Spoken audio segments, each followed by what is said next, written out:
Hello guys, welcome back to my channel. Hope you guys are okay, hope you guys are doing well. Today I'm going to be addressing a topic I have been dying to speak about. I've been dying to speak about this. I've seen, to this day, I'm seeing discussions about it on TikTok, I'm seeing things about it on Instagram, I'm seeing things about it all over social media, and I've been dying to address it and address my perspective from it. And as you guys can tell by the title, men will have 100% of say in abortion the day they can grow uterus. Because I've been seeing a lot of men all over social media, or just in general, having a lot to say about abortion and having a lot to say about what women can and cannot do about their bodies. And obviously, the day you have that bodily function, the day you are able to give birth to children, the day you're able to deal with all of these side effects, is the day that you can and you have a space to speak about it. Before that day, you don't. And that's my personal opinion. I've obviously made some research, and I'm going to be looking here at my things because I did make some points and I did write things that I would like to address. I have 5 core points that I'm so excited to address in this video. Sit tight and get ready to write a hate comment if you're ready. I don't care, but I'm ready to address it. So the topic is abortion. So obviously I've seen all over social media whether abortion should be legalized or whether abortion is okay. A lot of people are saying, especially men out there, abortion shouldn't be allowed because you're killing a child, you're killing an infant, right? So I'm going to give you guys my 5 points as to why I do believe, first of all, that men shouldn't have a say in abortion. And number 2, as to why I do think abortion should be allowed. The first point is obviously looking at the biology and the autonomy. So obviously we're looking at the fact that women have to deal with carrying that child, with the fact that women have to go through all of these physiological and physical changes to their body to be able to accommodate a new child in their lives. So obviously just focusing on the physical side. So women have to go through physiological endurance. They have to navigate nausea. They have to navigate fatigue. I did read a research article, and a couple, obviously, it was like a set of women, obviously because it was an experiment. So it was a women that were speaking about their experiences with pregnancy. There are women who do describe it as this life-changing experience that was really, really great for them. But there's also another side of women who describe it as like one of their worst experiences of their lives. So obviously they have to navigate being able to navigate fatigue, nausea, being able to navigate all of these different physical changes. Not only that, they have to also navigate growing a new organ, the placenta, by themselves. And they also have to navigate being able to experience childbirth for the first time in their life, which is also described as one of the worst pains imaginable ever. It's a fact. So this childbirth is one of the worst pains that anyone can ever endure, and men have never gone through childbirth and will never go through childbirth, so will never be able to experience that extent of pain. Not only that, women have to also be able to navigate the mental side of it. So obviously they have to navigate it's kind of like a new life. So the mental side, being able to book appointments, being able to go through new medications, being able to go through new things that they've never gone through before. So like obviously there's the planning and research side. They have to research, because obviously pregnancy is an experience that a lot of women go through, but it's different depending on the women. Not every woman goes through the same experience. So they have to make research that are tailored to their bodies. They have to make research that are tailored to their appointment through their specific bodies. They also have to go through learning and adapting their new lives around their career. Obviously, like back then it was more normalized for women to be stay-at-home mothers and focus on that motherly duty. So a lot of women didn't work, and didn't have a career or things like that. But nowadays in 2026, most women work, most women have careers, most women are in school, most women have careers, jobs, etc. So women have to go through that shift of their career, of abandoning their career just for a little bit of time to focus on pregnancy. A lot of women have to abandon whatever they're doing. So whether it's school, whether it's their career, whether it's their jobs, handling maternity leave, and just handling the stress of going through a new phase in their lives, which also men will never go through. And obviously there's also the risk of whether they're doing things correctly or whether things are really working for their bodies, of reaction, of side effects, of all of these things. So that's the mental side that obviously all of these women have to go through. Obviously I'm just addressing generally what I did based on my research, but I just won't be able to ever really go in depth of what women go through. I'm just doing based on what I researched. And then there is also the emotional side. There's hormonal changes to their bodies, so they have to experience that. They also have to go through knowing or not knowing the health of the baby, their own health, if what they're doing is okay, the pain of labor, etc. Establishing boundaries, family, friends, etc. So women have to go through all this. This doesn't even explain everything that I described. Doesn't even explain the tip of everything a pregnant woman has to go through for preparation, going through pregnancy itself, childbirth, etc. And obviously, these are things that a lot of people may not be ready to handle. So obviously, that is one of my first reasons why I do believe that abortion should be allowed, because there's a lot of women, there's a lot of young women, there's a lot of older women still who are just not ready to experience these things, who are not ready to go through all that preparation. There's women who are not ready to put a stop in their career, who may not be where they want in their career or in their life jobs, etc. So telling a woman that she shouldn't do something with her own body when she knows best about her own body, she knows best about herself and her life, is just absurd to me. And that is a direct link to my next point, obviously the hypocrisy of male accountability. So if I was given credit for the birth of a child or the contribution to giving birth to a child, and I had to put 0% of physical labor and maybe 10% of, maybe going through it mentally, I would do it. It's kind of like working on a group project, not really doing much, giving a 10% contribution and getting credit for that group project. I would personally love to do that. Men don't have to put as much energy. They will never have to put as much energy as a woman needs to put to contribute for that pregnancy, for that childbirth. They will never understand the physical toll that it takes on a woman's body. So that's why it still surprises me that they're the ones who do have that much to say. They're talking about moral choices. They're talking about, it's not morally correct, like what a woman's doing, and have all these opinions on a woman's body, but they will never understand the physical toll that it has on them. They have absolutely zero physical burden in all of this, but they have the most to say. So, like I said, during a pregnancy, it impacts a woman's body, it impacts her health. Legal child support mechanisms typically cannot be enforced after birth.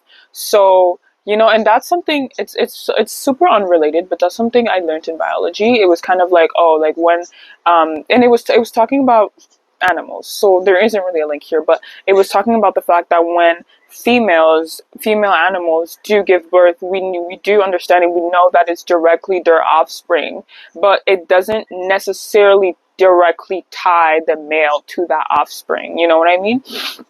And kind of what it is here, like when a woman gives birth, we know it directly, that's their child, but that doesn't necessarily tie a man to that child either. So he doesn't necessarily directly have the responsibilities that would be required for a woman to have, And then obviously, like, the burden of proof, like sometimes women do go through unfortunate circumstances where a man may not want to be involved in that child's life. So they do have to go through the procedures of DNA verification, legal processing, etc. So now that's an extra burden that's not only affects their body, their health, it also affects them financially, because they have to go through all of these procedures to prove that attachment to the man, right?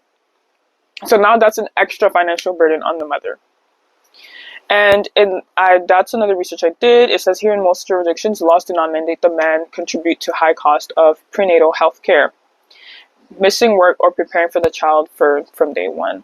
So obviously, like, there is maternity leave that's involved in all of this. So like I said, for me, it's surprising that they have the most to say, because it's a woman that has to put literally a stop in her life. She has to put a stop in her life, and she has to put a stop in caring for herself only entirely for a certain amount of time. And she has to start worrying about a child. She has to start worrying about a second life. She has to kind of like share her body with a second life. So if a woman does end up in circumstances where she, is going to have a child, or she is pregnant and is not ready to make that sacrifice, we shouldn't judge her. She's not ready to make that sacrifice, and that's okay, because there's so many things that comes with giving a child or preparing for a child, and a lot of women are not ready or are not fit to be mothers. Being a mother takes a lot more than just giving birth and taking the responsibility. And my third point is the economic reality. So obviously, like, forced pregnancy becomes an economic weapon, because obviously it takes money. And like, I will always stand on the fact that a bad parent is child abuse. Like, if you don't treat your child well, if you're not in the right financial state, or you're not right financially, or really comfortable financially to take care of that child, it is abuse. You're abusing that child. Obviously, like, women have to step away from a lot of financial things that could help them financially. For example, education, career trajectory, independence. So like I said, a lot of women have to stop school, a lot of women have to stop work, a lot of women have to put a pause on their career. These are big, really big sacrifices that women do have to take to be able to take care of a child. It's not a small thing, right?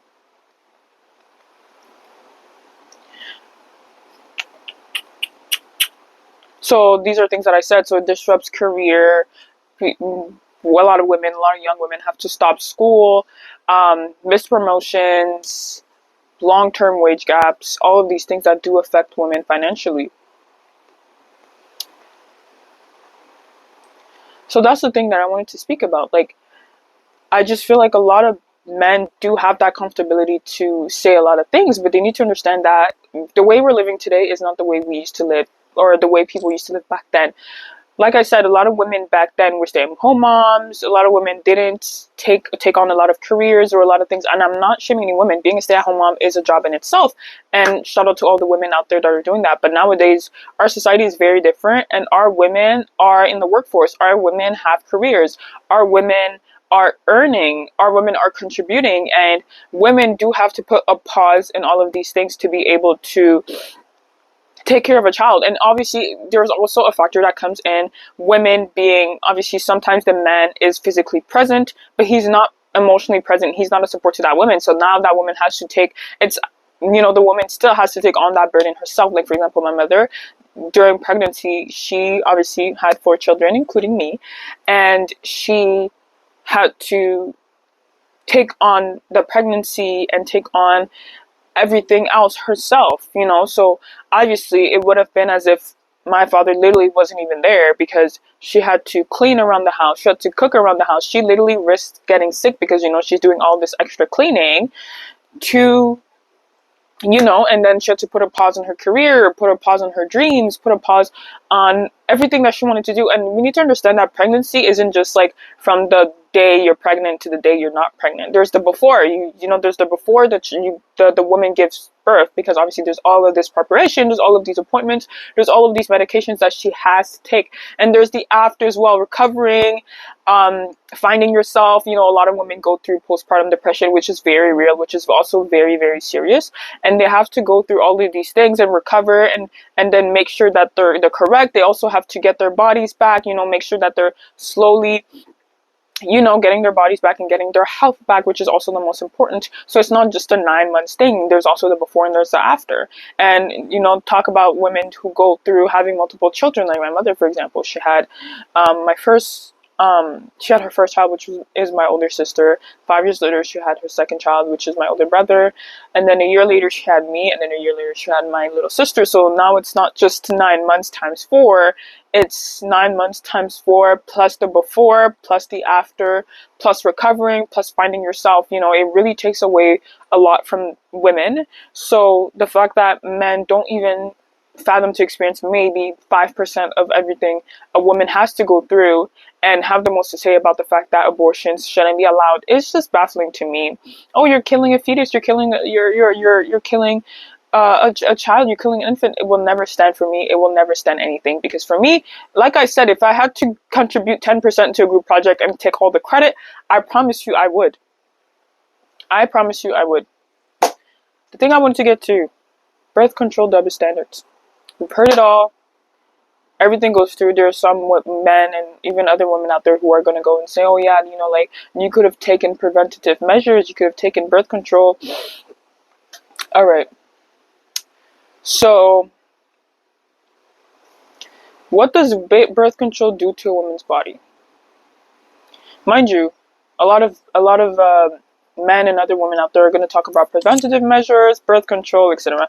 Women have to go through maybe 10 to 30 possible side effects from birth control, while men maybe sometimes are going to wear condom, maybe, and are going to go around complaining about how condoms are uncomfortable, maybe. But women have to take another physical burden on their bodies of going through all of the possible side effects of birth control. And men are complaining about a piece of plastic. There are weight fluctuations, mood drops, blood clots, anxiety, hormonal balance, depression, and that's just a few. That's just a few of all of the things that women can go through. So there also, I think you guys probably saw that there's also has been male birth control trials that have repeatedly been paused. There's the World Health Organization and the Conrad that did test on hormonal birth control for males, and the trial had been shut down. Why? Why did the trial get shut down? The trial got shut down because men were experiencing the side effects that women go through every single day. Effects like acne, mood changes, depression. These are the same symptoms. These are the same side effects that women go through every day. But the World Health Organization and Conrad and different birth control trials that have been tested on males, on men, have repeatedly been shut down because men were complaining about the side effects that women experience every single day. Does that make sense? So we're basically telling women to suck it up. We're telling women to take preventative measures. We're telling women to be better. We're telling women to be smarter. We're telling women not to be fast. We're telling women not to be around. We're telling women to take all of these pills and all of these things that does have side effects that can affect their bodies, that can affect their hormonal changes, which are things that are super important for childbirth. But for males, we're saying, oh my gosh, you know what? We can't keep this going because they're experiencing a few of the side effects that women go through every single day. That is really, and I'm pretty sure there is no male birth control. I'm not quite sure. I don't want to say that and be really wrong, but we're telling women all of these things. We're shoving things down women's throat. They're supposed to just take it and go along with it. They're going through side effects. They're going through changes in their bodies. A lot of women also have to take birth control because their periods are so irregular, or they experience abnormal pains for their periods, that they have to start taking birth control. And a lot of women are scared to start taking birth control. Why? Because of all of these side effects that they may experience on their bodies, because of all of the pains that they're going to have to go through just to deal with their bodies. Women's health, we all know women's health has not had as much focus as men's health. I've had a lot of friends and even some family members speak to me about their personal experiences going to the doctors or going to the clinics and just being swept under the rug. Like, for example, like one of my family members, like having to go to the doctor because her period pains were extreme and constantly being swept under the rug. And obviously, like, female doctors would tell her, you're doing too much, just take some Tylenol. Male doctors would tell her, you're doing too much, just take some Tylenol, until she had to go to the ER. She literally went to the ER and she requested, hey, I'm having these pains, it's too much, I need somebody to check this out because I'm constantly being swept under the rug, but I know I'm not crazy.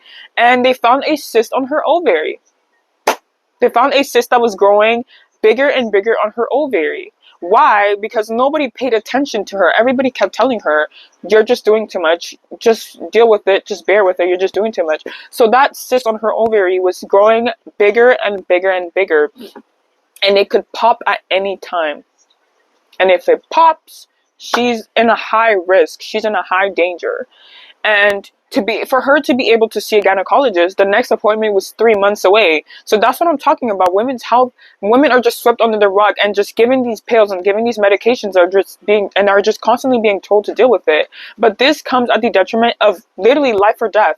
So she requested for a gynecologist, and she was told that the next gynecologist would be available in the next 3 months. The next closest appointment was 3 months away. And I told you guys that the ovary could pop, not the ovary, sorry, the cyst on her ovary could pop at any time. And it does affect her wanting kids in the future because she may not be able to conceive. So obviously, it's just an example of how bad women are taken care of. Women are literally the ones who create life, who give life, who take care of life, and they're still being swept under the rug like nothing. My next point, and it's a point that I did want to speak about, I've heard one of the arguments that I do hear about a lot on social media is the fact that people are like, okay, well, there's women who, because obviously so a lot of people's argument will be, oh yeah, if a woman gets raped, then I do believe that she gets to abort the child. But if she doesn't get raped and she's just being quote unquote fast, or if she's just having unprotected sex, she's not allowed to use abortion because she's abusing of the system, and she's abusing of the resources that people might actually need. So the people abuse the system narrative will never sit right with me, because every system has been taken advantage of. Every system gets taken advantage of. Welfare, tax, insurance, corporate businesses, every single system gets taken advantage of. If we're going to eradicate every single system, we're going to delete every single system in our lives because there's a few people who do take advantage of that system, we're going to have no systems. We're going to have nothing. We're going to have no corporations. We're going to have no businesses. We're going to have nothing.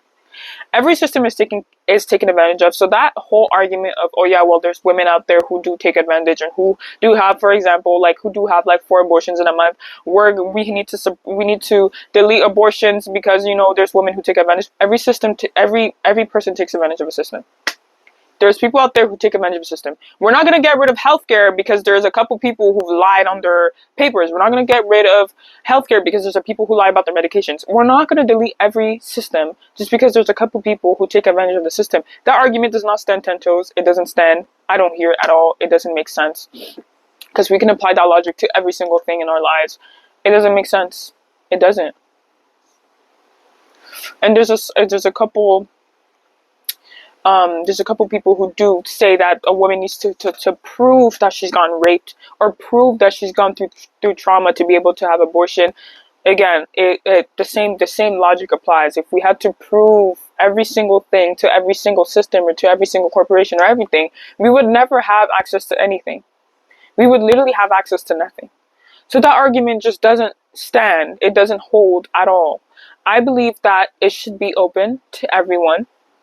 There is, unfortunately, some people who are going to take advantage of a system that is meant or that is established to help other individuals. That's life. That's just how it is.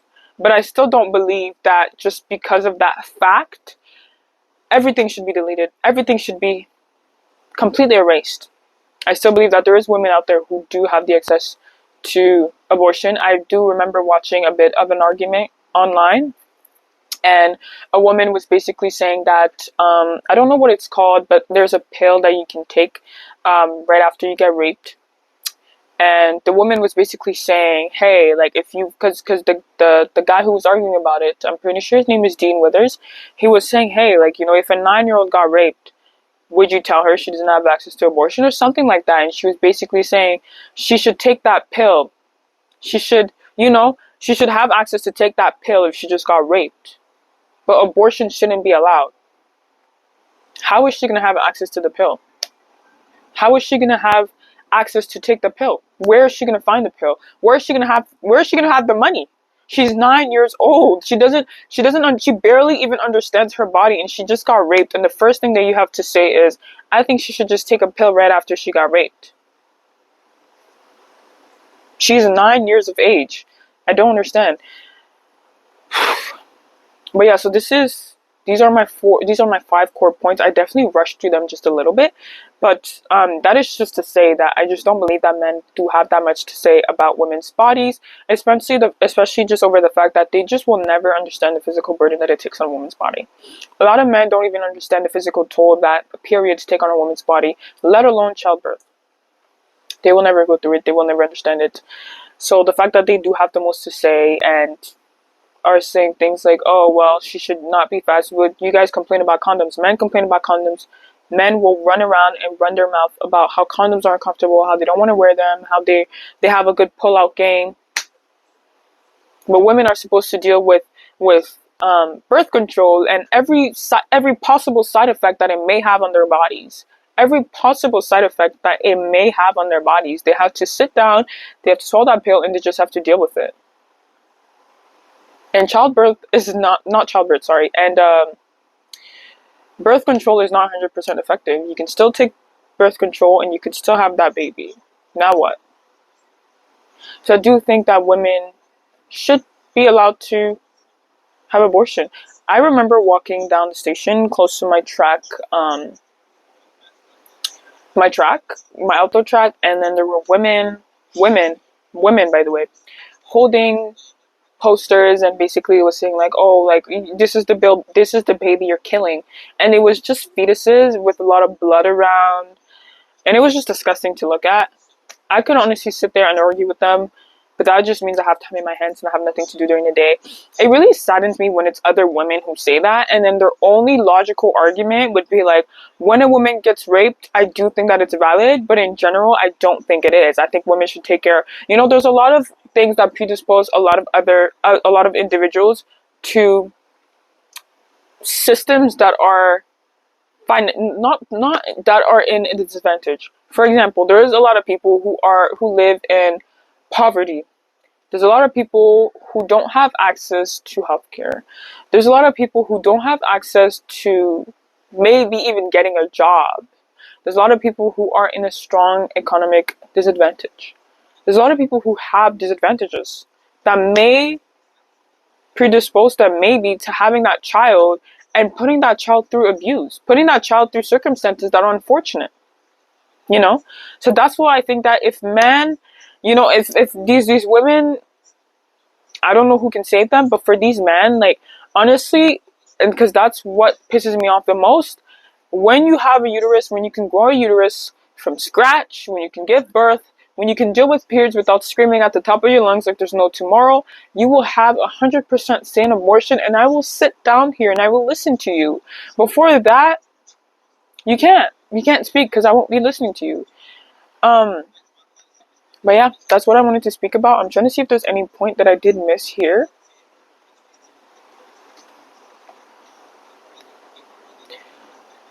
And I've also seen, that's the last thing I wanted to address. I've also seen a couple men on TikTok, because that's where I see a couple things, my social media things. I've seen a couple men on TikTok that do come on TikTok and I do say, oh, yeah, well, my wife was pregnant, or my wife had children a year ago or 2 years ago, and then she's let herself go and she's fat and she's not attractive to me anymore.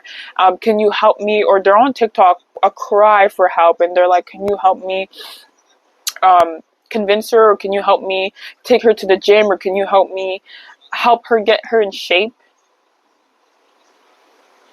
A woman created life. She just gave birth. She just gave birth to a child, right? We don't know what a woman can only say so much. You don't really know what she's going through in her head. Maybe she just doesn't feel comfortable talking to you. She's going through her own internal battles. She's still trying to recover. God knows if she had a career that she had to stop a little bit for that pregnancy. God knows if she was working. God knows if she was in school before she had to stop to take care of that pregnancy.